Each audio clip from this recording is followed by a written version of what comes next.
Feeling ng mga fans ay may namamagitan na talagang something special sa pagitan ni na Kim Chiu at Paolo Avellino.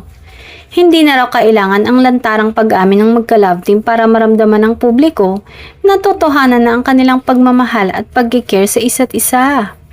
Maging ang mga malapit sa aktres na si Kim na sina Angelica Panganiban at Bianca Gonzalez ay sunod-sunod ang pa-reveal sa tunay na lagay ng puso ngayon ng aktres. Sa social media kung saan ipinost din ng mga Kim Pao fans ang mga paayuda ng mga kaibigan ni Kim na tiyak umano na may connection din sa aktor.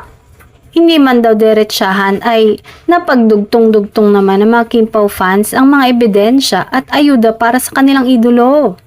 Samantala, may pahabol naman na celebration sa kanyang birthday ang malalapit na kaibigan ni Kim at obvious naman daw na present din si Paolo Avellino.